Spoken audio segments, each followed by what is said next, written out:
Shalom à tous, que l'Éternel Dieu vous bénisse, que l'Éternel Dieu vous garde. Soyez bénis de l'Éternel. Alléluia. Nous voici donc à la vidéo 18 sur le mot Mishpat, jugement. Donc nous allons étudier cela. Nous allons remettre d'abord, en fait, ces quelques instants à l'Éternel, notre Dieu, notre Père, si vous voulez bien. Père très saint, nous te rendons grâce dans le précieux de nos choix. Merci pour ta parole. Oui, alléluia. Que ta parole nous soit révélée dans toute sa largeur, sa longueur, sa hauteur, sa profondeur, à la gloire de ton saint nom. Étends ta main bienfaisante. Nous voici, Seigneur, nous nous couvrons du sang précieux de l'agneau. Nous invoquons les mérites de l'agneau sur chacun de nous. Que ta parole pénètre dans nos cœurs, à la gloire de ton saint nom. Qu'elle puisse trouver un terrain favorable, Seigneur, où y être plantée, porter des racines, où y porter beaucoup de fruits, à la gloire de ton saint nom. Aide-nous, mon Dieu, mon Père, à te faire plaisir. Apprends-nous à marcher selon un jugement juste et dans la justice par la foi, à la gloire de ton saint nom. Alléluia. Amen. Gloire à l'Éternel. Voyons maintenant donc dans le texte où nous étions arrivés. Si ma mémoire est bonne, nous étions arrivés donc à Psaume 9, Psaume 7, verset 7. Lève-toi, Éternel, dans ta colère contre toi. Lève-toi contre la furie de mes oppresseurs. Réveille-toi pour me secourir. Ordonne un jugement. Ok. Donc, ordonne un jugement. Voilà ce que David, en fait, dit, en fait, ici. Ok. Donc, ici, on va voir le mot mishpat. On va revoir la définition. Ok. Pour ne pas se tromper. Voilà donc, en fait, ici, le mot mishpat. Mishpat, Mishpatim, 421 fois dans 406 versets. Ok, numéro strong 04941. Ok, ce mot, en fin de compte, nous parle vraiment de jugement. C'est comme cela qu'il doit être traduit principalement. Jugement ou jugement juste. On peut le traduire aussi dans certains versets par modèle, car les modèles sont des jugements que Dieu donne, ok, qui sont comme des exemples pour nous, ok, soit pour construire quelque chose, ou en fait ici se comporter, agir, ou en fin de compte de notre bouche, eh bien doit sortir des jugements qui sont conformes au jugement de l'Éternel. Oui, bien sûr. Sinon, eh bien, on est à côté de la plaque, si je puis dire. Expression courante, mais qui dit bien ce que cela veut dire. On n'est donc pas dans le bon sens. Donc il faut apprendre à marcher selon un jugement juste et dans la justice par la foi. Le psaume 19, verset 9 à 11 nous dit ceci. La crainte de l'Éternel, ça c'est Yir'a, c'est la bonne crainte de l'Éternel. Elle est pure, elle subsiste à toujours. Les jugements, là on trouve le mot mishpat, de l'Éternel sont vrais, okay, ou sont vérité, même plus exactement. Ils sont tous justes. Tous les jugements que l'Éternel Dieu donne dans la Torah, les prophètes des psaumes, sont des jugements justes et ils sont là comme des modèles, des exemples, afin que l'on puisse être formé, façonné, okay, et que l'on apprenne à avoir un jugement juste devant l'Éternel. C'est donc très important, c'est un apprentissage. Voilà pourquoi il faut bien en fait toute une vie pour apprendre vraiment à marcher comme Dieu le veut. Donc les jugements d'Israël sont tous justes. Verset 10, ils sont plus précieux que l'or, que beaucoup d'or fin. Vous vous rendez compte? Ils sont plus doux que le miel, que celui qui coule des rayons. Ton serviteur aussi en reçoit instruction. Pour qui les observe, la récompense est grande. Okay? C'est donc très très important. Les jugements de Dieu ou les bons jugements de Dieu visent à nous corriger et à nous fortifier dans les voies de Dieu. C'est pour cela qu'ils sont très très précieux.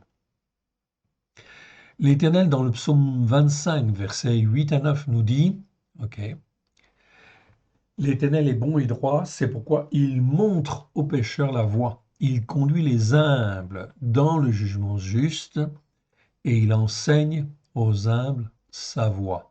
Donc là, il s'agit toujours d'une question d'humilité, car l'homme doit apprendre à s'attacher à Dieu et à rester en fait attaché à Dieu.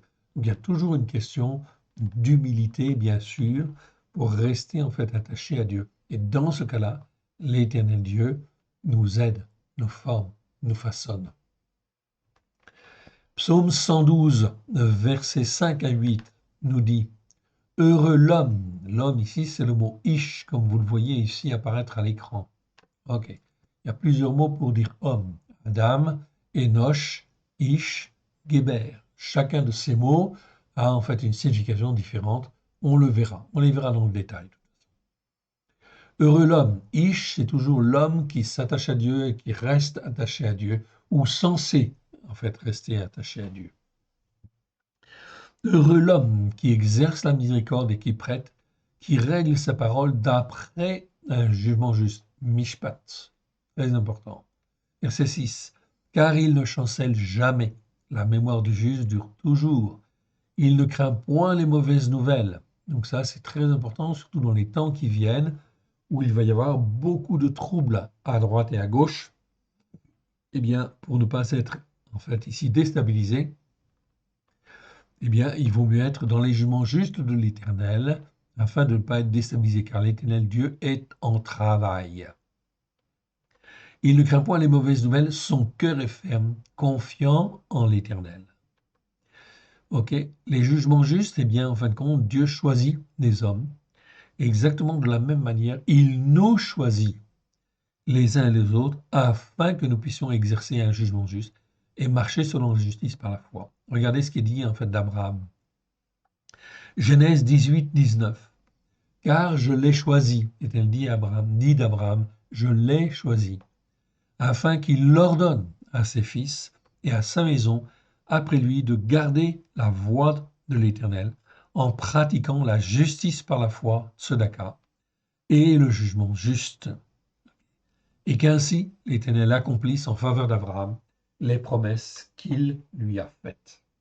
Donc on voit bien que les promesses sont assujetties, enfin ici, à un comportement, à une obéissance, à une soumission pleine et entière à l'Éternel Dieu, afin d'apprendre à marcher selon un jugement juste et dans la justice par la foi.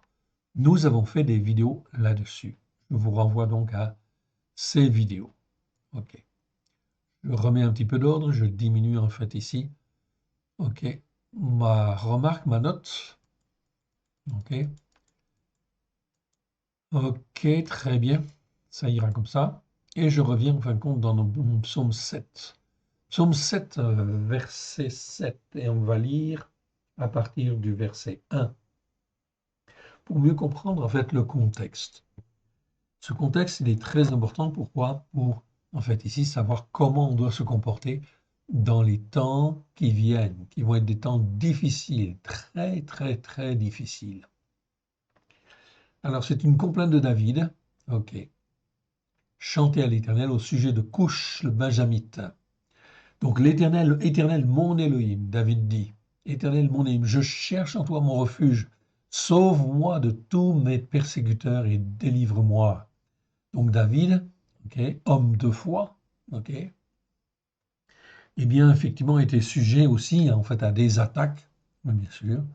Et là effectivement donc il a des persécuteurs, donc il dit sauve-moi de tous mes persécuteurs et délivre-moi, afin qu'il ne me déchire pas comme un lion qui dévore sans que personne vienne au secours. Donc David il implore l'Éternel, oui, mais il sait que l'Éternel va le sauver, mais en réalité il y a bien une attitude, en fin de compte, là, qui vise à se rattacher à Dieu et à rester, en fait, attaché à Dieu.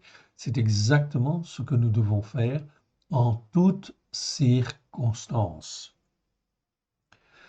Et verset 4. Éternel mon Élohim, si j'ai fait cela, s'il y a de l'iniquité empreinte d'hypocrisie et de duplicité, donc là, c'est le mot avel, ok, je vous le montre. On a fait une vidéo déjà, en fait, sur ce mot-là, Avel, okay, qui nous parle d'iniquité, mais ce n'est pas iniquité tout court. Iniquité tout court, c'est le mot avon. Ici, c'est Avel. Donc, c'est une iniquité aggravée. L'iniquité empreinte d'hypocrisie et de duplicité. C'est-à-dire qu'en fin de compte, ici, on est dans l'iniquité, mais ça perdure, ça perdure, ça perdure dans l'iniquité, c'est-à-dire dans la désobéissance et l'insoumission, en fait, à l'écoute et à la mise en pratique. Là, on est dans l'avel. Okay, c'est plus l'avon, avon, iniquité tout simple, c'est la vel. Avel, en fin de compte, c'est l'iniquité qui est empreinte d'hypocrisie et de duplicité. C'est-à-dire, je marche avec un cœur double. Okay? C'est comme les croyants qui n'écoutent pas la parole de Dieu, qui savent qu'ils doivent faire les fêtes de l'Éternel et qui cherchent toujours, en fin de compte, des excuses à ne pas vouloir faire, mettre en pratique. Là, on tombe dans l'iniquité empreinte d'hypocrisie et de duplicité, donc dans l'avelle. C'est donc un stade d'iniquité beaucoup plus grave que l'iniquité tout court. Donc, s'il y avait ce type d'iniquité, ok, David dit, s'il y a ce type d'iniquité dans mon cœur et dans ma vie, alors reprends-moi. Éternel mon Élim, si j'ai fait cela, s'il y a de l'iniquité empreinte d'hypocrisie et de duplicité dans mes mains, si j'ai rendu le mal à celui qui était en paix avec moi, si j'ai dépouillé celui qui m'oppressait sans cause, que l'ennemi me poursuive et m'atteigne, qu'il foule à terre ma vie et qu'il couche ma gloire dans la poussière. Donc, voyez comment David parle d'une manière claire et franche à l'Éternel Dieu. S'il y a ce type d'iniquité, si je n'étais pas en paix avec celui, si j'ai rendu le mal à celui qui était en paix avec moi, si en fait j'ai dépouillé celui qui m'oppressait sans cause, alors que l'ennemi me poursuive et m'atteigne. Cela montre que David avait une foi très bien affermie quand même déjà, hein, pour dire ce genre de choses. Verset 7. Lève-toi, Éternel, dans ta colère. Lève-toi contre la furie. Donc ici, je m'arrête sur le mot furie. Le mot furie est un mot qui existe en fait ici 34 fois dans 34 versets. Évra, en fait ici, ce n'est pas en fait colère. Colère, c'est af. Ce n'est pas raron, qui veut dire en fait ici l'ardeur consumante. Ou ce n'est pas réma, qui veut dire la fureur. Okay. Ici, c'est évra. Donc, évra, c'est un stade au-dessus, c'est l'embrasement de la colère, l'embrasement de la fureur, c'est la furie, si vous voulez, okay, de mes oppresseurs. Donc, c'est un mot, on le verra dans le détail. On ne l'a pas vu en fait encore. Ni af, colère, ni en fait raron, ni réma, on ne les a pas vus. On les verra, le temps voulu. Ici, on parle de l'embrasement de la colère ou de la fureur. C'est la furie. Lève-toi contre la furie de mes oppresseurs. Donc, ça veut dire que David, il voyait autour de lui des hommes et des femmes qui pouvaient être dans la furie contre lui. Donc, qui étaient comme des oppresseurs. Donc, dans ce cas-là, eh bien sûr, évidemment, okay, David fait appel en fait à Dieu, bien évidemment. Et il dit, réveille-toi pour me secourir, ordonne un jugement. Oui, bien sûr, afin qu'il puisse être délivré. Donc on voit la relation, en fin de compte, de foi de David avec le Père. Que l'assemblée des témoins des peuples t'environne, monte au-dessus d'elle, vers tes lieux élevés. Éternel, juge les peuples, rends-moi justice éternelle, selon ma justice, selon mon innocence. Ok. Selon ma justice, ok, ici c'est le mot tzedek. Donc c'est pas mon droit en fait ici, ok, c'est selon ma justice, c'est-à-dire selon la justice qui est la mienne, mais qui est conforme à ta justice. Okay. La justice donc qui m'est due en fait ici, ou la justice qui est la mienne en fait ici, mais qui est conforme à la tienne. Et selon mon innocence. Mets un terme à la malice des méchants et affermis le juste, toi qui sondes les cœurs et les reins éternels. Ok. Donc, c'est important de bien voir cela. Verset 15, ici, nous dit, voici le méchant prépare l'injustice. Injustice, c'est aven, on avait vu ce mot-là. Ok. Donc, le méchant prépare toujours l'injustice. Ok. C'est pas l'iniquité, hein. C'est ici l'injustice, aven, et il conçoit la souffrance. La souffrance, c'est amal. Amal, et non pas l'iniquité ici. C'est une erreur de traduire amal par, en fait, iniquité. Donc, conçoit la souffrance et enfante le néant. Okay. Il ouvre une fosse, il la creuse et tombe dans la fosse qu'il a faite. Ça fait partie des jugements justes de Dieu. Okay. Donc, si je crois cela, c'est ce qui se fera. Oui, bien sûr. Voilà pourquoi il faut que j'apprenne à juger d'une manière juste devant Dieu, afin de savoir que l'Éternel Dieu, en fait ici, va me secourir. Je ne dois pas dire va peut-être me secourir. Non, l'Éternel Dieu va me secourir. C'est conforme à sa justice, conforme aux Écritures. Ok. Verset 17. La souffrance du méchant, la souffrance qu'il a générée, retombe sur sa tête et sa violence redescend sur son front. Ok. Donc ça, c'est important de bien comprendre cela. Donc l'Éternel juge tous les jours et regarde les cœurs, bien sûr, comment ils écoutent, comment ils mettent en pratique, comment, en fin de compte, ils jugent. Oui, bien sûr. Je louerai l'Éternel à cause de sa justice, je chanterai le nom de l'Éternel, de l'Elion, c'est-à-dire du très haut. Donc c'est important, bien sûr, de bien comprendre la foi, en fait, ici, de David, afin qu'on apprenne à marcher selon les mêmes voies. Ici, nous sommes dans le psaume 9. Dans le psaume 9, nous voyons le jugement, en fin de compte, à plusieurs versets. Donc nous le trouvons au verset 5, car tu exerces un jugement juste à mon égard. Okay. On le trouve au verset 8, okay. Et on le trouve en fait aussi au verset 17. Okay. On va lire ce psaume en fait en entier, parce qu'il va nous permettre de bien comprendre aussi ce que David en fait ici, comment David fonctionne dans sa foi. Donc, je louerai l'Éternel de tout mon cœur, je raconterai toutes tes merveilles. Je ferai de toi le sujet de ma joie et de mon allégresse. Je chanterai ton nom, ô Elion, c'est-à-dire ô Dieu très haut. Okay. Donc Elion, ça veut dire le très haut. Il est au-dessus de tout, en fait, ici. Okay. C'est ça que ça veut dire. Donc David, dans sa tête, dans son cœur, il sait que l'Éternel Dieu est au-dessus de tout, même du méchant, de tout ce qui peut se passer. Donc, en fait, il peut gérer et il peut agir. Verset 4. Mes ennemis reculent, ils chancellent, ils périssent devant ta face. Donc David le voit, en fait, ici, il voit ces choses. Donc voilà pourquoi sa foi, elle est tirée, en fait, vers le haut. Il a une confiance pleine et entière en l'Éternel Dieu et il n'a aucun problème pour affronter, bien sûr, Goliath, le Philistin. Okay. Comme en fin de compte, il était berger, mais berger, il a dû affronter, comme il le dit lui-même, des lions et des ours, oui bien sûr, qui venaient attaquer son troupeau.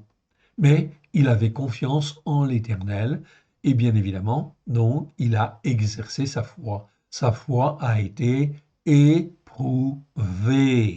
Ce qui veut dire que l'Éternel Dieu aussi nous place dans un certain nombre d'épreuves afin que nous puissions avoir notre foi bien affermie, bien ancrée, qui fonctionne selon un jugement juste et qui place sa confiance pleine et entière en l'Éternel Dieu.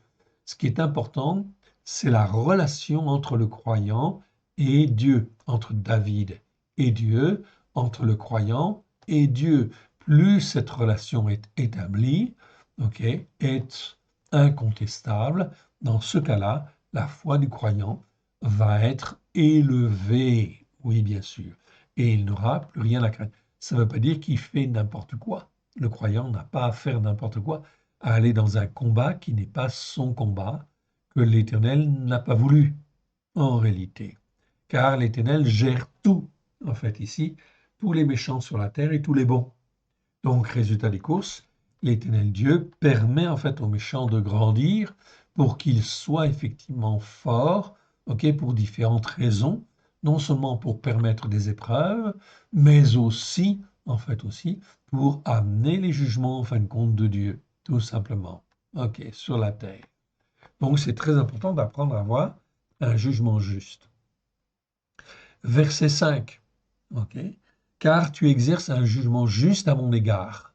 Ah, donc David en fait est rassuré ici. Okay. Donc dans les Bibles françaises, c'est traduit tu soutiens mon droit. Non, c'est pas tu soutiens mon droit. Tu soutiens mon droit, c'est acceptable quand même comme traduction, mais c'est pas tout à fait ça. Car tu exerces un jugement juste à mon égard. Okay. Qu'est-ce que veut l'Éternel pour chacun de nous?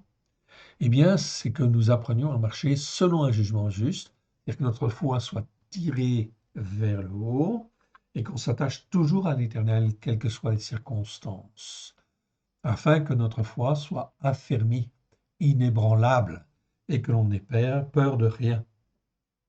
D'aucun descendant d'Adam, ni d'aucun Enoch, c'est-à-dire Anachim, ou homme mortel, ou homme charnel. C'est très important ça. Donc, tant que j'ai peur, en fin de compte, des hommes, des êtres humains, je suis effrayé par ce qu'ils sont, eh bien, ça veut dire que ma foi, elle n'est pas suffisamment tirée vers le haut.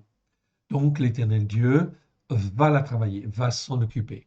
Donc, il va permettre qu'on soit dans des épreuves, dans le but, non pas de nous faire mourir, mais dans le but de tirer notre foi vers le haut. C'est extrêmement important. Voilà pourquoi il faut dire merci. Merci au Seigneur pour les épreuves que l'on a, car l'Éternel sait, lui, où il veut nous conduire.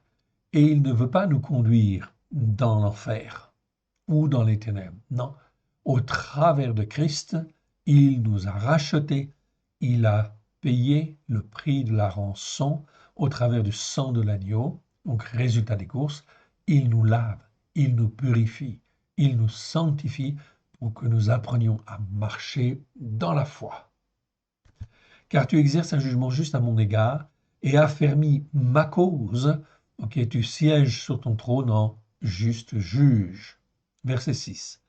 Tu châties les nations, tu détruis le méchant, tu effaces leur nom pour toujours et à perpétuité.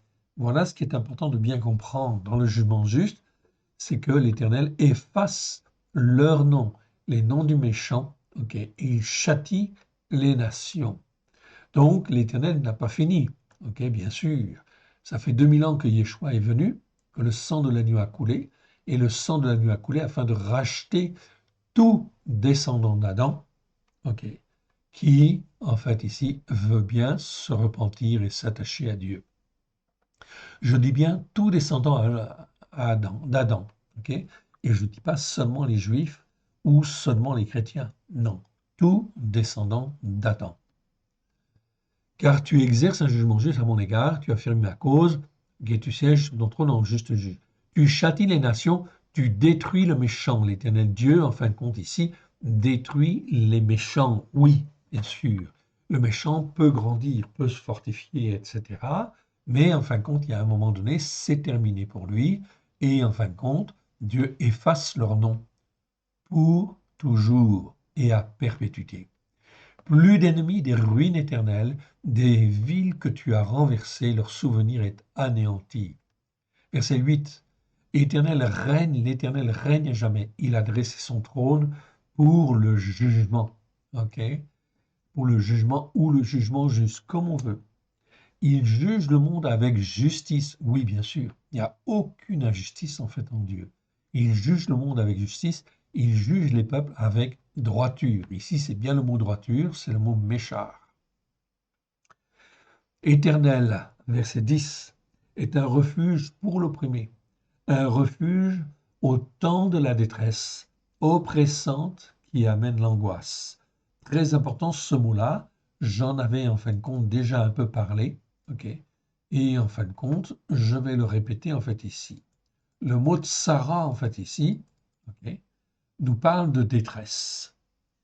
Détresse, mais ce n'est pas n'importe quelle détresse. Ce mot est aussi traduit par angoisse dans nos Bibles en français. En fait, c'est un peu un mélange des deux. Les langues ne correspondent pas exactement. Il n'y a pas un mot hébreu qui correspond exactement. Enfin, tous les mots hébreux ne correspondent pas exactement à tous les mots français. Non, ça ne se passe pas comme ça. Dans toutes les langues, c'est comme ça. Donc, il faut des fois, effectivement, avoir une périphrase ou plusieurs mots pour donner, en fait, ici le sens d'un mot. Le mot, en fin de compte, Sarah, en fait, en hébreu, ça nous parle de détresse, mais de détresse oppressante. Et détresse oppressante qui sont là pour amener l'angoisse. Donc, la meilleure traduction pour le mot Sarah, c'est détresse oppressante qui amène l'angoisse. Là, on est vraiment dans le sens hébreu du mot Sarah. Donc, c'est, si vous voulez, l'équivalent, en fin de compte, de ce que les nations appellent tribulation, mais les gens ne savent pas ce que ça veut dire tribulation. Ok? Tribulation, c'est exactement ça. En fait, c'est une détresse oppressante qui amène l'angoisse. Et donc l'Éternel Dieu, quand il dit il va faire venir les tribulations sur la terre, oui, dans le Nouveau Testament, enfin dans les traductions, eh bien c'est exactement ça. C'est la détresse oppressante qui amène l'angoisse. Donc la détresse oppressante qui amène l'angoisse, ce n'est pas seulement pour ce que les chrétiens appellent les païens, non. Les chrétiens vont être également subir en fait aussi ces détresses oppressantes qui amènent l'angoisse à des degrés différents, on est d'accord, mais en fait ils vont la subir. Pourquoi? Parce que la plupart des chrétiens ne sont pas sur les racines hébraïques de la foi. Or, la volonté de Dieu, au travers de Yeshua, c'est de racheter le descendant d'Adam pour que le descendant d'Adam se repente et qu'ils prennent comme référence les enseignements de la Torah. Donc les enseignements de la Torah doivent être ou doivent devenir une référence pour tous les peuples de la terre, tous les hommes qui sont sur la terre. Donc tous ceux qui ne sont pas dans l'obéissance et la soumission à la Torah sont dans les péchés ou les transgressions ou les iniquités, même s'ils ont donné leur cœur et leur vie à Yeshua, c'est pas pour cela qu'ils marchent selon un jugement juste et dans la justice par la foi. Voilà pourquoi il y aura donc des tribulations, ou plus exactement, des détresses oppressantes qui amènent l'angoisse à droite et à gauche. Cela existera en France à différents niveaux, entre différentes couches de la population, entre différentes personnes. Ok.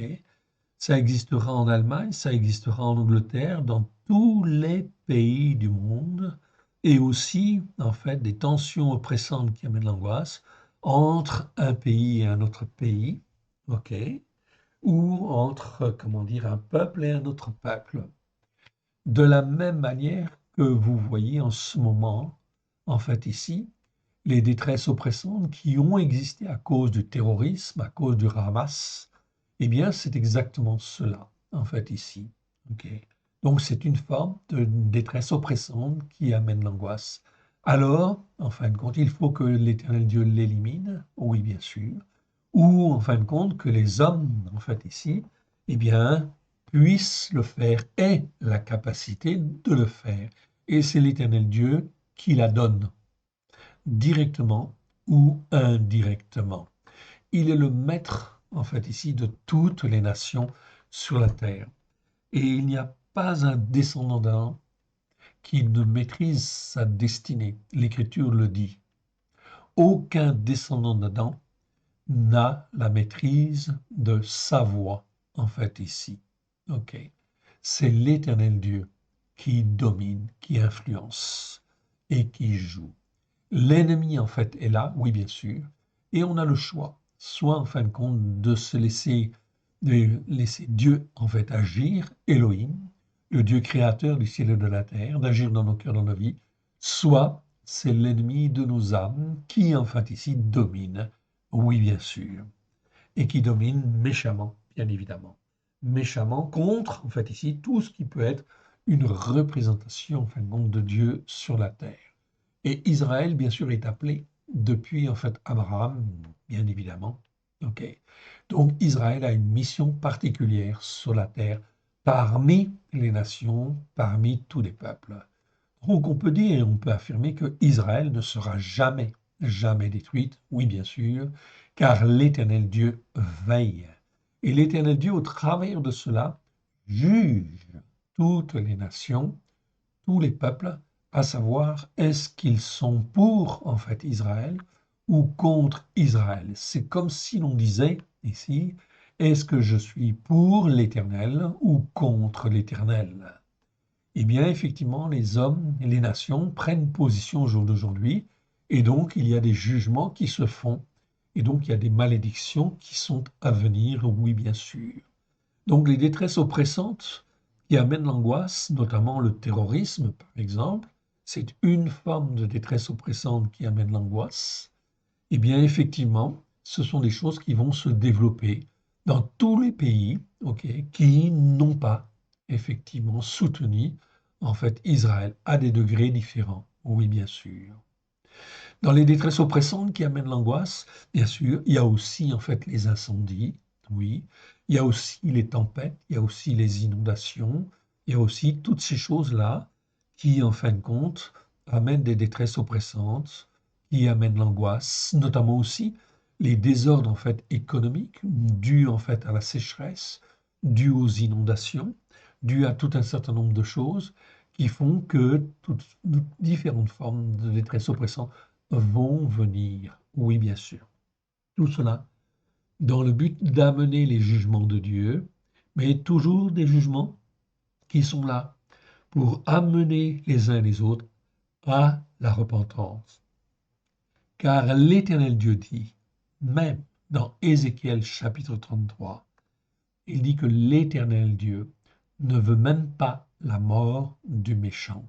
Ce qu'il veut, c'est qu'il se repente et qu'il revienne à l'Éternel. C'est vraiment très clair. Donc, il faut apprendre à avoir un jugement juste par rapport à toutes ces choses, oui. C'est un apprentissage. OK. OK, je réduis en fait ici. OK. Donc, l'Éternel est un refuge pour l'opprimé, un refuge au temps de la détresse oppressante qui amène l'angoisse. Voilà pourquoi dans les temps qui viennent, comme David, nous devons apprendre à être dans un jugement juste et à marcher selon la justice par la foi. Verset 11. Ceux qui connaissent ton nom se confient en toi, car tu n'abandonnes pas ceux qui te cherchent. Donc là, c'est vraiment très très clair. Donc dans toutes les détresses oppressantes qui vont venir, eh bien effectivement, il faut connaître le nom de l'Éternel. Bien évidemment. Si je connais le nom de l'Éternel, si je connais l'Éternel, parce que j'ai étudié, médité ces Écritures, eh bien effectivement, je peux être dans un jugement juste ou être dans un meilleur jugement. Car tu n'abandonnes pas ceux qui te cherchent, ça c'est une certitude. Chantez à l'Éternel qui réside en Sion. Donc Sion, c'est quoi? C'est la montagne spirituelle de Dieu. Oui. Donc Sion, c'est la montagne de la sainteté. C'est la montagne qui est décrite dans les Écritures et qui nous permet de grandir spirituellement. Si je suis sur la montagne catholique, la montagne protestante ou une montagne protestante ou une montagne évangélique, ou n'importe quelle autre montagne spirituelle, je ne suis pas pleinement sur la montagne de Sion. Voilà pourquoi il faut que je descende de cette montagne et que je gravisse le plus rapidement possible les degrés, en fait, ici, sur la montagne de Sion. Publié parmi les peuples, c'est au fait. Verset 13. Car il venge le sang et se souvient des malheureux. Des malheureux, en fait, ici, c'est bien le mot malheureux, en fait, ici en hébreu, mais dans la marge, en fait, ici des textes hébreux, les scribes, en fait, disent, ici, il faudrait lire plutôt les âmes, parce que vous avez des malheureux qui sont orgueilleux, en fait, aussi. Alors, ici, il s'agit des malheureux qui sont humbles. C'est dans ce sens-là qu'il faut l'entendre, oui, bien sûr. Donc, on se souvient des malheureux qui sont humbles, en fait, ici. Ils n'oublient pas leurs cris.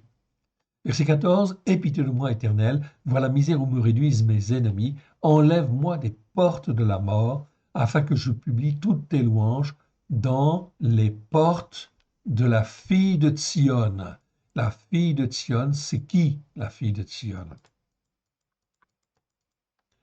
La fille de Sion, c'est tous les croyants qui sont sur la montagne de Sion, qui en fin de compte ici écoutent les paroles de Dieu pour les mettre en pratique avec grâce et vérité et qui grandissent. Ils font partie de la fille en fait de Sion ou des fils de Sion. Donc ici, la fille, c'est en fin de compte plutôt ceux qui en fin de compte ici sont vraiment soumis ou obéissants en fait à Dieu. Ils apprennent et ils grandissent sur la montagne de Sion. Donc dans les portes de la fille de Sion. Important de bien comprendre cette dimension. Que je me réjouisse de ta délivrance. Ici, c'est le mot Yeshua qui est utilisé en hébreu, donc c'est plutôt délivrance. Yesha, c'est en fait le salut. Yeshua, c'est la délivrance. Yeshua, c'est la victoire. Donc, c'est une gradation, si vous voulez, en fait, ici, dans les mots hébreux, dans les sens. Donc, résultat des courses, ici, on a le mot Yeshua, en fait, ici. C'est parce que Yeshua, en fait, ici, il est notre délivrance aussi. C'est le nom qui correspond, en fait, ici, au nom de Yeshua. Donc ici, que je me réjouisse de ta délivrance. Les nations tombent dans la fosse qu'elles ont faite. Exactement. Donc les nations, elles jugent d'une certaine manière, mais il faut qu'elles jugent d'une certaine manière. Donc la situation au niveau en fait national, international, est faite de telle manière, toujours par rapport à Israël, et les nations tombent dans la fosse qu'elles ont faite. Donc elles jugent d'une certaine manière et agissent d'une certaine manière. Si ce n'est pas une action qui est juste en fin de compte devant Dieu, qui correspond à un jugement juste, cela va attirer forcément et inévitablement des malédictions sur le pays, sur la nation. Il en est exactement de la même manière pour tous les croyants.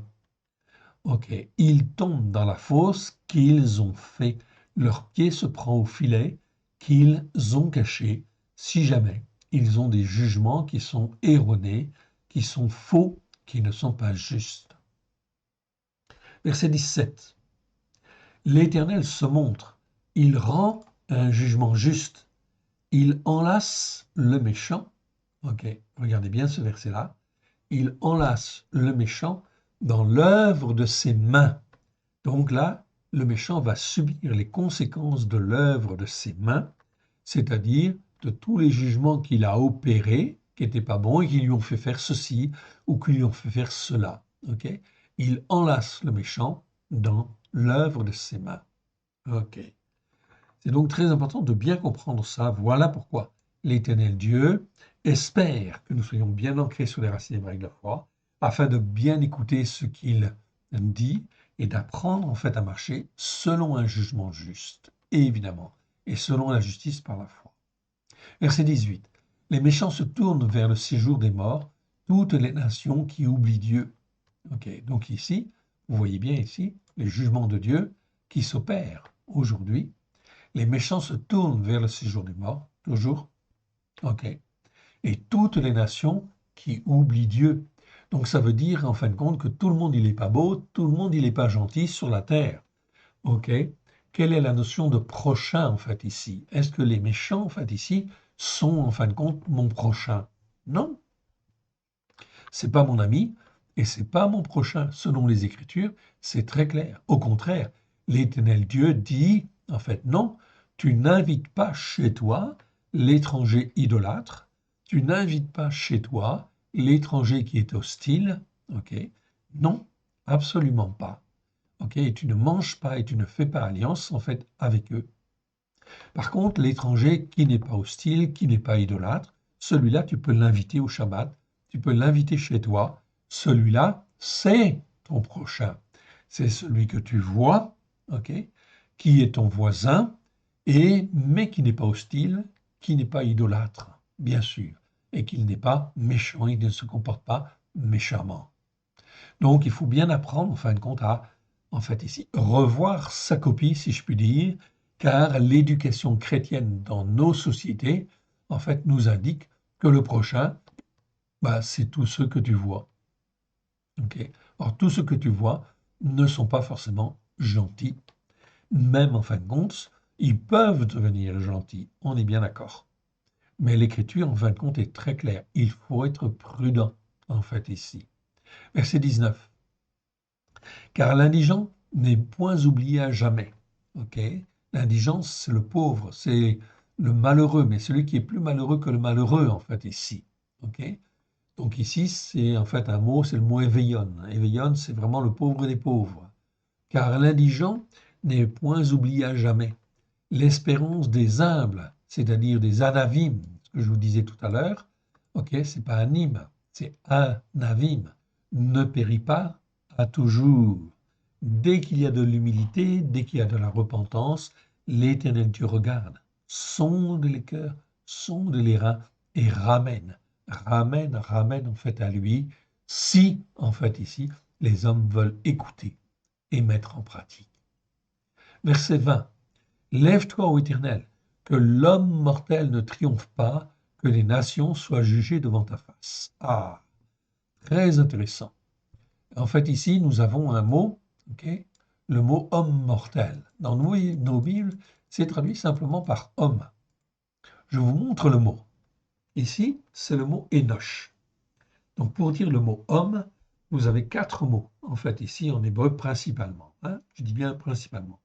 Vous avez le mot Adam, Adam comme Adam, le premier homme, qui existe plus de 500 fois en fait aussi, qui est aussi traduit par homme, en fait, ici dans certains versets. Donc ça, c'est l'homme, en fait, ici, qui est créé sur la terre. Ça désigne tous les descendants d'Adam, qu'ils soient juifs, non-juifs, arabes, occidentaux ou autres, chinois, japonais, etc. Tout ça sont des descendants d'Adam. Et l'Éternel Dieu dit bien, en fin de compte, dans les Écritures, que la Torah a été donnée à Adam. Oui, dès le départ. Ok, on a les versets, on a retrouvé les versets. Okay, c'est pas évident dans les traductions françaises, mais on l'a retrouvé en hébreu.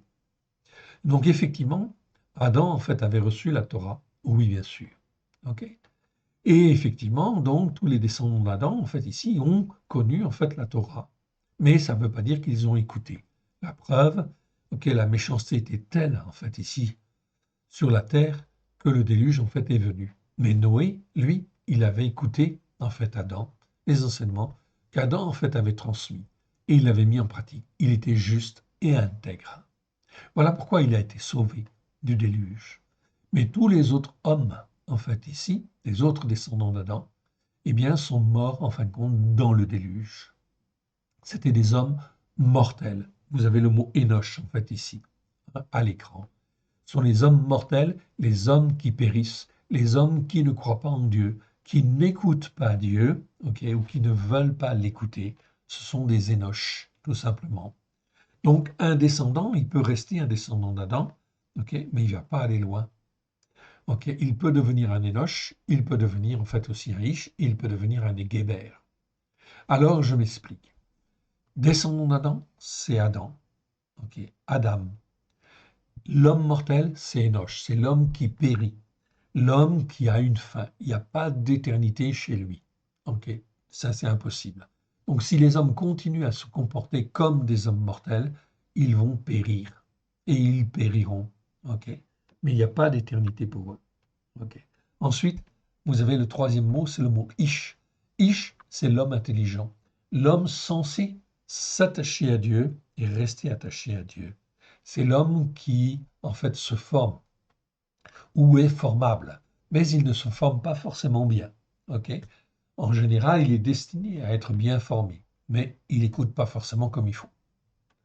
Et ensuite, c'est le Géber. Quatrième mot, c'est le Géber. Géber, c'est l'homme mature, c'est l'homme fait, c'est l'homme qui est façonné, en fin de compte, okay, dans la droiture de Dieu la plupart du temps.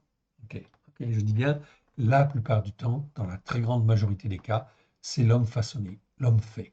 Donc je répète, Adam, Enoch, Ish, Géber, à retenir. Ces définitions, en fin de compte, des hommes existent depuis Moshe. C'est Moshe qui nous a, en fin de compte, instruit, en fait, là-dessus, sur, en fin de compte, au travers des Écritures, oui, bien sûr, qui nous a instruit, en fait, là-dessus. Or, vous voyez bien que ces enseignements, vous ne les trouvez pas dans les églises et vous ne les trouvez pas dans la plupart des assemblées, tout simplement parce que les enseignements sont déformés. Voilà pourquoi il faut quitter en fait ici les montagnes spirituelles ou les collines spirituelles sur lesquelles on est et venir sur la montagne de Sion.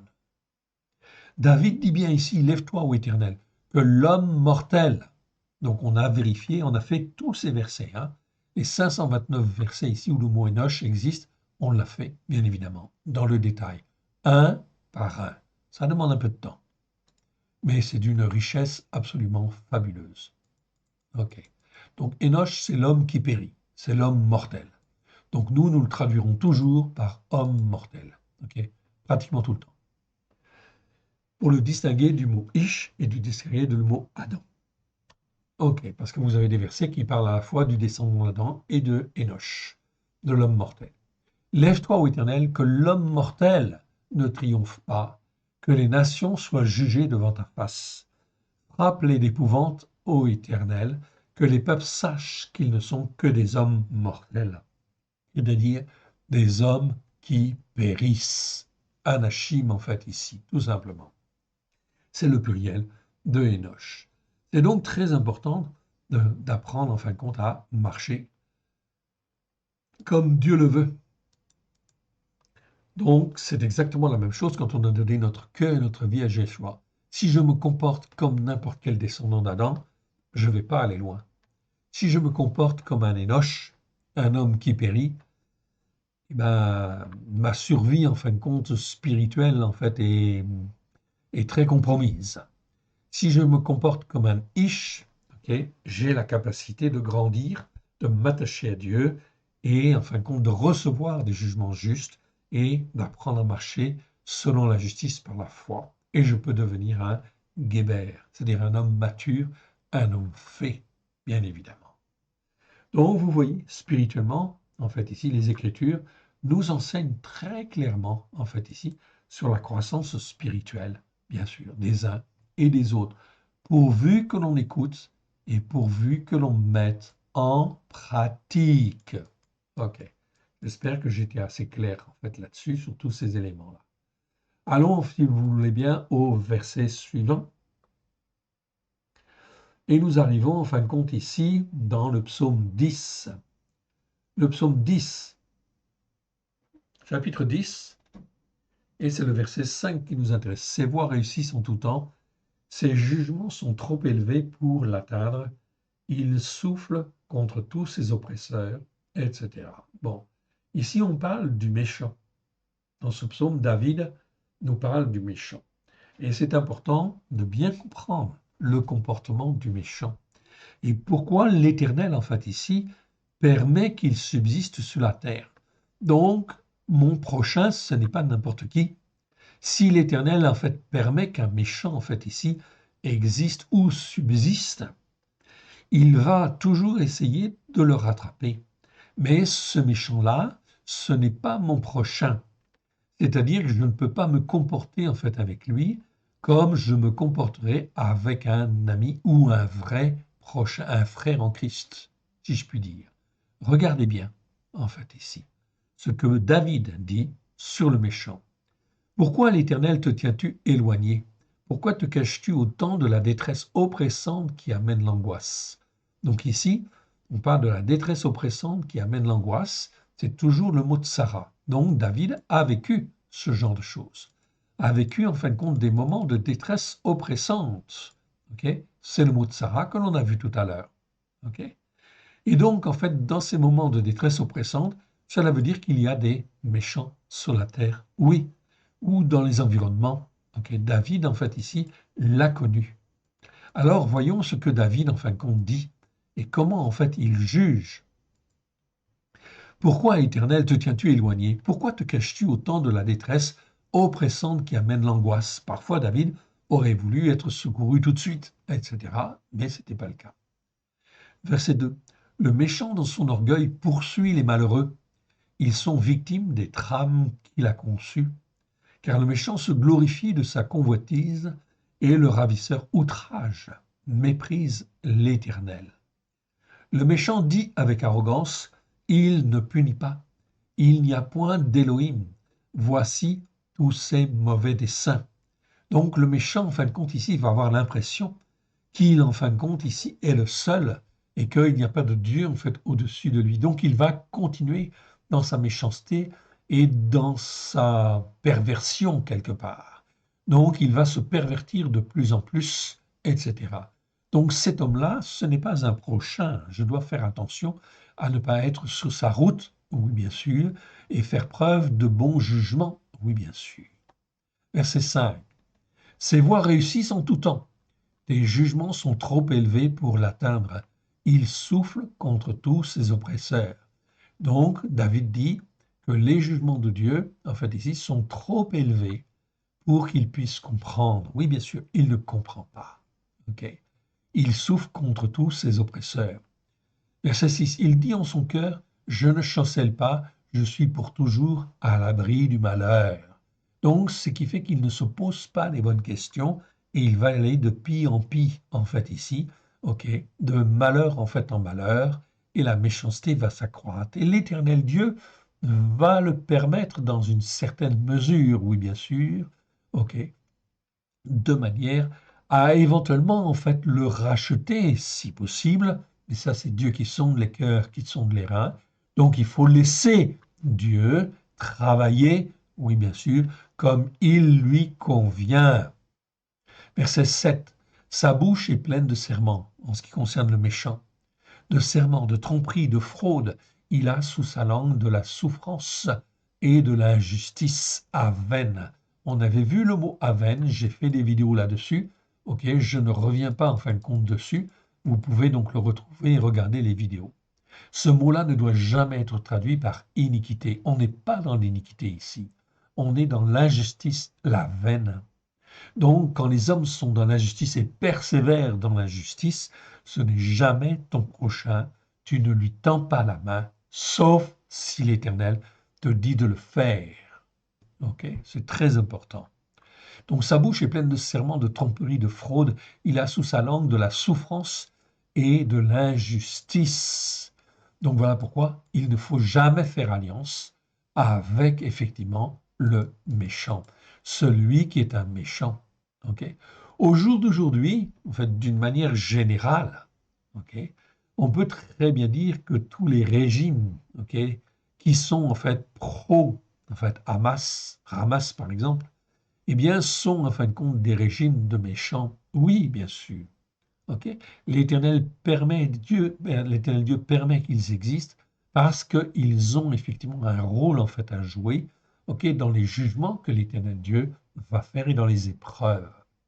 Mais ce qui sort de leur bouche, c'est que de l'injustice, c'est de la veine. Donc tu ne fais jamais alliance avec eux et tu ne les crois pas, bien sûr. Il n'y a derrière que mensonges, fourberie, tromperie, fraude. Voilà pourquoi l'Éternel Dieu nous apprend à avoir un discernement, à avoir du discernement et à avoir un jugement juste. Verset 8. Le méchant se tient en embuscade près des villages. Il assassine l'innocent dans les lieux écartés. Ses yeux épient le misérable. Il est aux aguets dans sa retraite.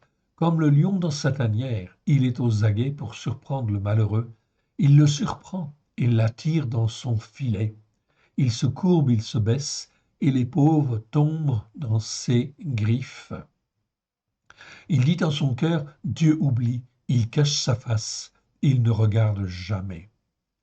David crie en fait ici et dit, lève-toi, Éternel, ô Dieu, lève ta main, n'oublie pas les malheureux qui sont humbles. Ici, on a le mot anavim en fait en hébreu, donc on parle d'humilité, les malheureux qui sont humbles, car vous avez aussi des malheureux qui ne sont pas du tout humbles, qui ont de l'orgueil et qui sont en fait là dans cette situation-là parce qu'ils sont orgueilleux en fait ici et que l'Éternel Dieu veut les reprendre, bien évidemment.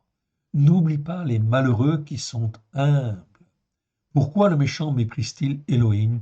Pourquoi dit-il en son cœur, tu ne punis pas?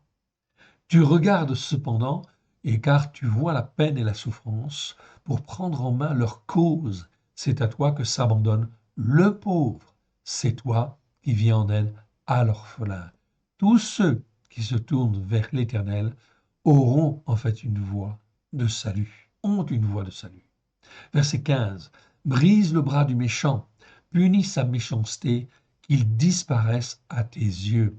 Le but du méchant sur la terre, de celui qui persévère dans la méchanceté, s'il persévère dans la méchanceté, c'est de disparaître à jamais. Non pas seulement pour la durée de sa vie, mais pour l'éternité. Donc là, on est en fin de compte dans un travail tout à fait particulier qui concerne Dieu, qui sonde les cœurs et qui sonde les reins. Verset 16. L'Éternel est roi à toujours et à perpétuité. Les nations sont exterminées de son pays. L'Éternel est roi toujours et à perpétuité. Les nations sont exterminées de son pays. Tu entends les voix des humbles. Okay? Donc ici, c'est bien le mot anavim. Éternel, tu as fermé leur cœur, tu prêtes l'oreille. pour rendre justice à l'orphelin et à l'opprimé, afin que l'homme mortel, tiré de la terre, l'on retrouve en fin de compte ici le mot Énoch, c'est-à-dire l'homme qui, en fin de compte, ne cherche absolument pas à grandir spirituellement, qui en fait vit sur la terre, mais sans Dieu, et il ne veut pas connaître Dieu. L'homme mortel, l'homme charnel, ici, tiré de la terre, cesse encore d'inspirer l'effroi. Donc il va mourir en fin de compte à jamais, en fait ici. Le mot accord dans les traductions en fin de compte françaises ici n'existe même pas, alors qu'il existe en fait en hébreu, on a bien le mot od. Od, ça veut dire en fait ici encore. Donc ici, le méchant, il n'opprimera plus en fait par la suite, ça n'existera plus. Ok, le Enoch en fait ici, dans en fait les vues de Dieu, en fait ici, lorsque le Meshiach reviendra, eh bien il n'y aura jamais plus de Enoch, ça n'existe pas, ça ne peut pas en fait exister en fait ici lorsque le Mashiach en fait vient. Ok, il vient pour établir la lumière sur la terre. Bien sûr, il y aura encore de la révolte et des tensions, bien sûr. Ok, mais c'est Yeshua qui gérera tout cela. Mais ici, en ce qui concerne dans notre temps en fait ici, ok, avant la venue de l'Antéchrist, eh bien effectivement, en fait ici, l'Éternel Dieu juge, sonde les cœurs. Mais les hommes n'écoutent pas. Voilà pourquoi ici l'Antéchrist, le roi du monde, va régner sur la terre, tout simplement parce que les hommes n'écoutent pas et n'agissent pas selon un jugement juste et selon la justice par la foi. C'est donc là quelque chose de très important en fait à comprendre. Ok, on continue? Allez. Et on arrive en fait maintenant dans le psaume 17. Psaume 17. Et ce qui nous intéresse, c'est le verset 2. Ok, c'est un psaume de David. Que mon jugement vienne devant ta face, que tes yeux discernent mon intégrité. Donc, on va lire en fait ici le psaume 17, les 15 versets, tout simplement parce que ça nous permet de comprendre ici comment, en fin de compte, David, en fait ici, juge, marche selon un jugement juste. C'est un exemple, c'est un modèle. Et il prie en fin de compte l'Éternel. Dès lors que en fait ici, que l'on se comporte selon un jugement juste, on peut dire en fait à l'Éternel, ok, eh bien juge-moi, Seigneur, selon mes jugements. Selon mes jugements justes, oui bien sûr, ok. Donc il vaut mieux que mes jugements, dans ce cas-là, soient ceux de l'Éternel, oui, afin d'être en fait juste devant Dieu. Éternel, écoute la justice. Là, c'est bien le mot justice. Ok, c'est pas le mot droiture. Hein? Ici, c'est bien le mot justice. Écoute la justice. Sois attentif à mes cris.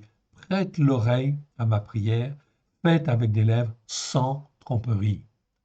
Que mon jugement vienne devant ta face. Que tes yeux discernent mon intégrité. Voyez comment David, en fait, ici se comporte. Si tu sondes mon cœur, si tu le visites la nuit, si tu m'éprouves, tu ne trouveras rien. Ma manière de penser n'est pas autre que ce qui sort de ma bouche. Donc ici, manière de penser, c'est le mot zamam. Zamam, en fait ici, qui donc existe, ok, je vous le montre, qui existe 13 fois dans 13 versets. Pas toujours bien traduit du reste. Ici, c'est pas ma pensée en réalité, hein? C'est pas Marachava, c'est pas ma pensée, c'est ma manière de penser. C'est mieux, beaucoup plus pertinent. Ici, si tu le visites, si tu sondes mon cœur, si tu le visites la nuit, si tu m'éprouves, tu ne trouveras rien. Ma manière de penser n'est pas autre que ce qui sort de ma bouche. Donc, j'ai pas de pensée de travers, etc. Ok, ok. Ce qui sort de ma bouche, c'est ce qui est dans mon cœur. Ok. Guidé par la parole de tes lèvres. Guidé par la parole de tes lèvres. Ok. Donc, on voit bien que David dit bien que il a observé, en fait, ici, plein de choses. Ok. Et il dit, j'ai observé, guidé par la parole de tes lèvres, c'est-à-dire par la parole de Dieu, j'ai observé les actions des descendants d'Adam. Ici, vous voyez en fait ici que c'est le mot en fait Adam. en fait, ici en hébreu. Donc, Adam, c'est les descendants des hommes. C'est les descendants d'Adam, tout simplement. C'est le mot Adam, en fait, en hébreu, qui existe 551 fois dans 526 versets. On les a tous fait également. Okay. Donc, ce mot-là, Adam, est aussi traduit par homme, la preuve dans ce verset. Exactement pareil. Comme Enoch, comme Ish, et parfois comme Géber. Alors, ça prête à confusion. Ici, les actions des descendants d'Adam, c'est en fait tous les hommes. OK. Les sentiers battus, des violents. OK. Donc, David a observé cela.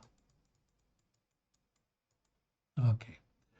Donc, guidé par la parole de tes lèvres, j'ai observé les actions des descendants d'Adam, les sentiers battus des violents. OK. Donc, les sentiers que les violents, en fait, parcourent. Ici, ce n'est pas le mot rabas. C'est un autre mot, en fait, encore. OK. Donc, je vous le montre juste en passant. C'est le mot poritz.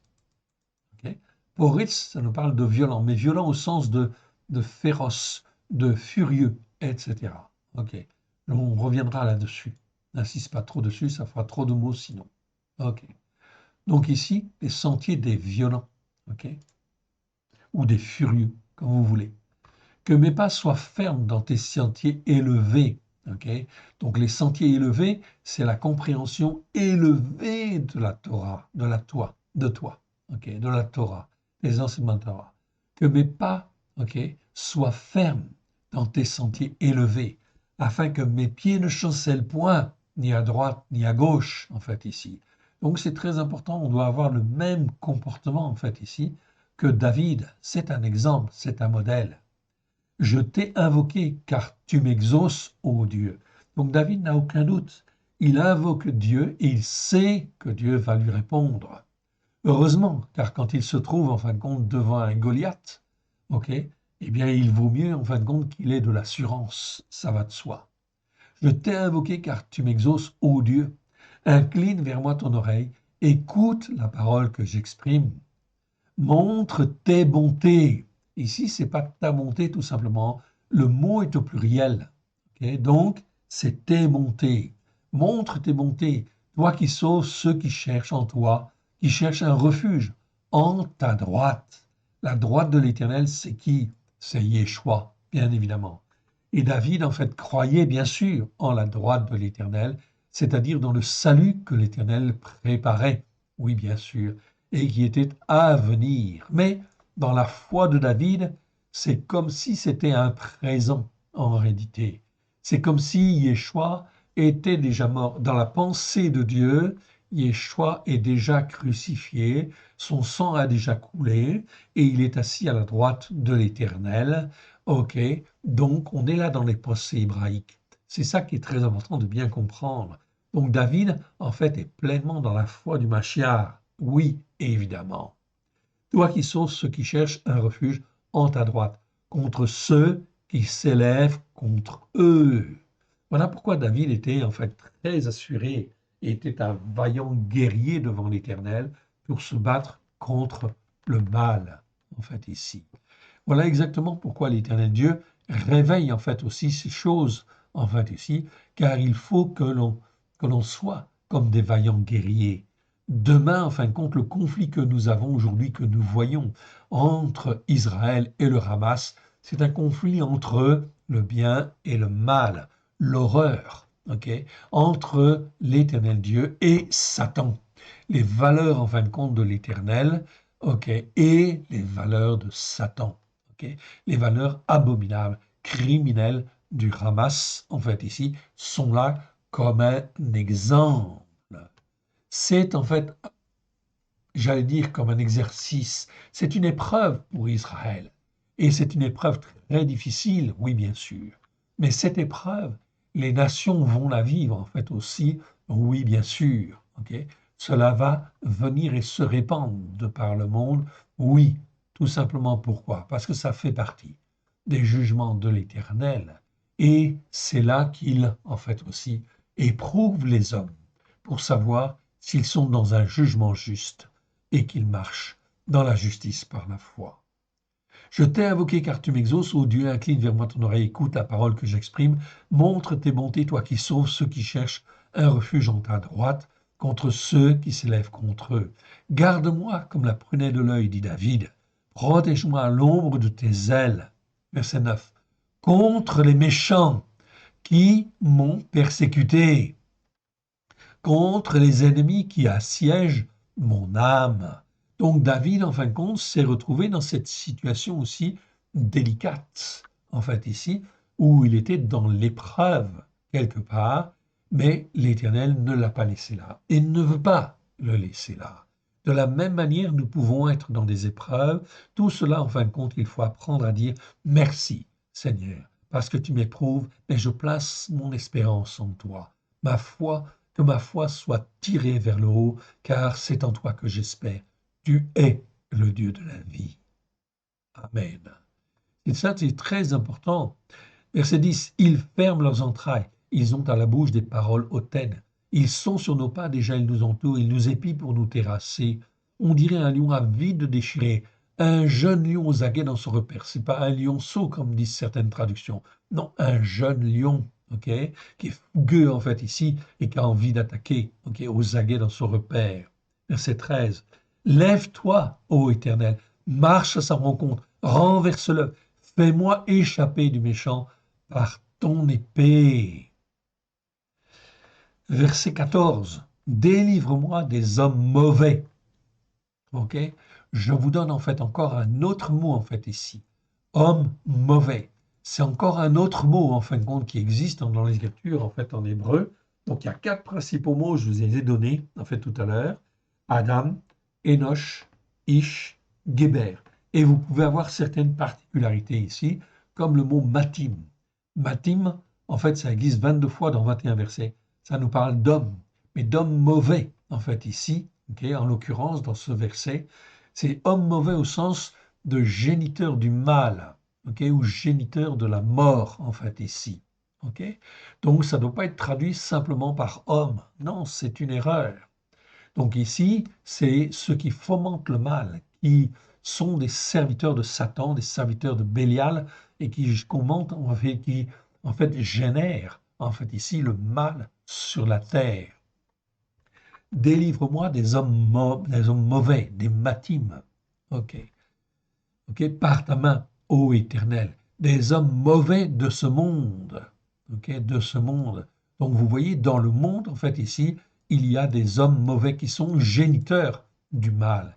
Est-ce que ces géniteurs du mal, en fait ici, sont mon prochain? Est-ce que je dois en fin de compte leur fournir de la nourriture? Est-ce que je dois en fin de compte ici les aider en fait ici quelque part? La question se pose. Je ne les aide que si l'Éternel Dieu me dit de les aider en fait ici, tout simplement. Car ici, on est en fin de compte ici dans des jugements très pertinents et très hauts, il faut faire attention. Délivre-moi des hommes mauvais par ta main, ô Éternel, des hommes mauvais de ce monde, leur part est dans la vie, tu remplis leur ventre de tes biens. L'Éternel remplit leur ventre, leurs enfants sont rassasiés, ils laissent leur superflu à leurs petits-enfants. L'Éternel Dieu permet qu'ils existent, permet qu'ils subsistent pour préparer les temps à venir. Pour moi, dans l'injustice, je verrai ta face. Dès le réveil, je me rassasierai de ton image. Mon frère, ma sœur, il faut apprendre à marcher avec Dieu. C'est extrêmement important dans les temps qui viennent. On ne peut pas faire n'importe quoi avec n'importe qui. Oui, bien sûr. Voilà pourquoi les nations vont se tromper, en fait, ici. Okay. Et effectivement, faire des alliances mauvaises et aider celui qu'il ne faudrait pas aider, etc., parce qu'il est dans une mauvaise voie, bien sûr. Psaume 18. Psaume 18, verset 22. Et on va lire à partir du verset 23, pardon. Psaume 18, verset 23. Tous ces jugements ont été devant moi et je ne me suis point écarté de ces voies, de ces règles. Voilà ce que David dit. Et je reprends à partir du verset 19.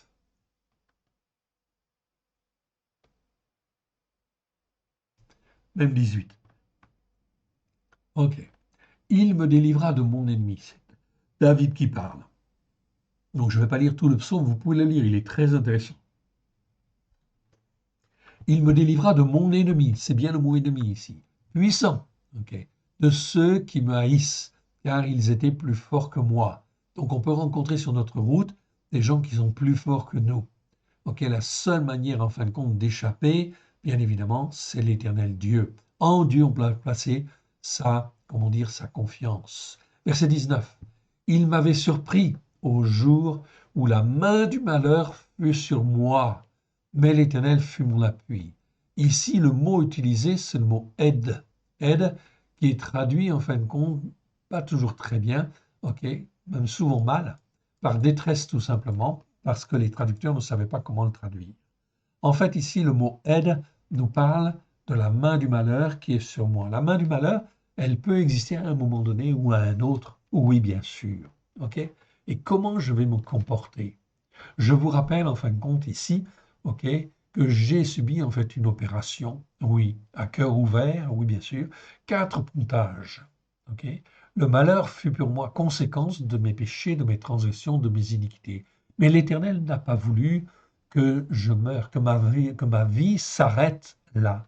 Il me restait quelques semaines, quelques mois à vivre, mais l'Éternel, dans sa bonté, a été là.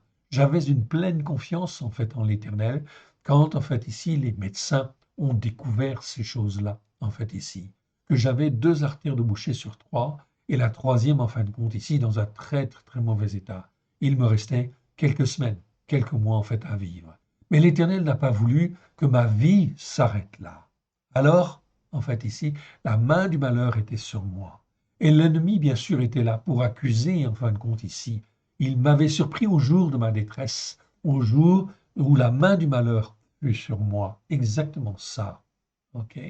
Mais l'Éternel fut mon appui. J'ai marché par la foi, en fait, ici, et je n'ai eu aucune inquiétude. Et l'Éternel, en fait, par la main des médecins, a fait que l'opération se déroule très bien, très facilement, très aisément, et j'ai eu 2 mois de convalescence, etc. Et l'Éternel m'a rétabli. Voilà pourquoi je peux parler de ces choses d'une manière très claire en fait ici. Ok, l'Éternel fut mon appui. Il m'a mis au large, il m'a sauvé parce qu'il m'aime. L'Éternel m'a traité selon ma justice, pas ma droiture. Ma justice, c'est le mot de Sédec. Il m'a rendu selon la pureté de mes mains, car j'ai observé les voies de l'Éternel. Je n'ai point été coupable envers mon Éloï. Tous ces jugements ont été devant moi. Jugements, mishpat, ont été devant moi, et je ne me suis point écarté de ces règles, dit David. David dit, tous ces jugements ont été devant moi. Donc ça veut dire qu'il les a écoutés, il les a mis en pratique, etc. Tous les jugements de l'Éternel ont été devant lui.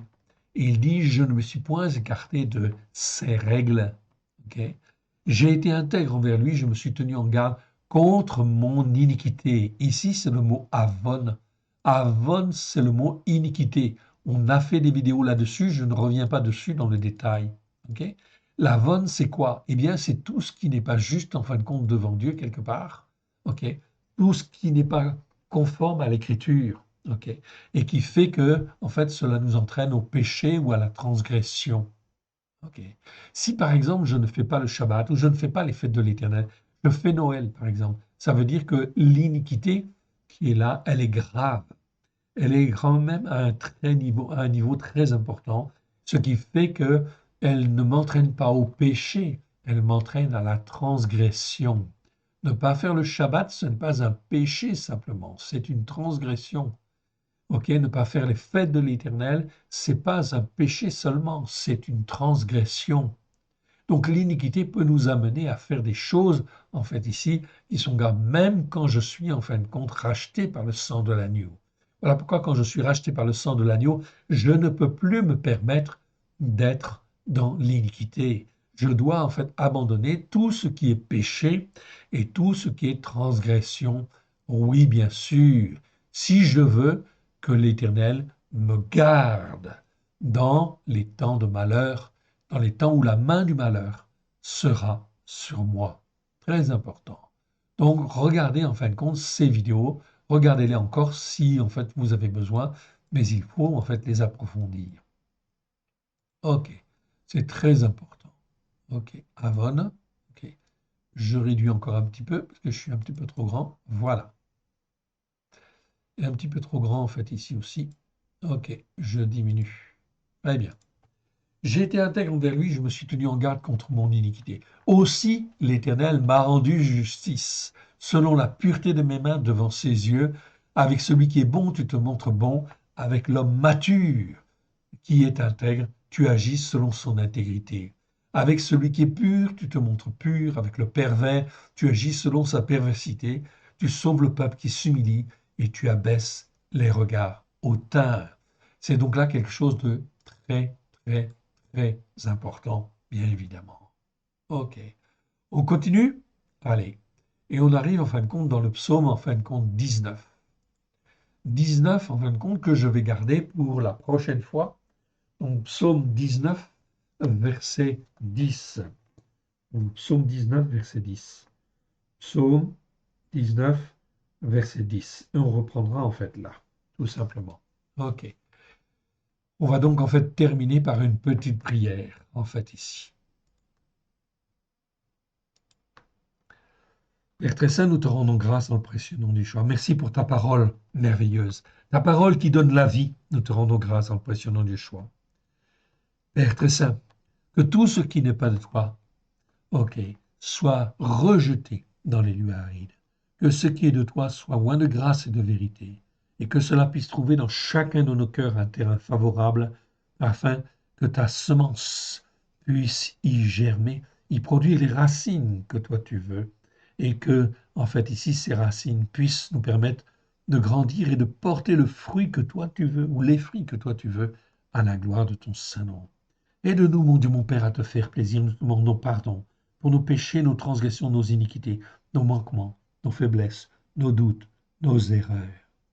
Fais tomber, Seigneur, les écailles de nos yeux, les ténèbres qui peuvent subsister sur nos yeux ou dans notre cœur. Que ton nom soit béni, honoré toujours et partout. Apprends-nous à marcher selon un jugement juste et selon la justice par la foi, au travers de Yeshua Mashiach, celui qui est appelé le Christ, à la gloire de ton saint nom. Alléluia. Amen. Que l'Éternel Dieu vous bénisse, que l'Éternel Dieu vous garde. À très bientôt. Shalom à tous.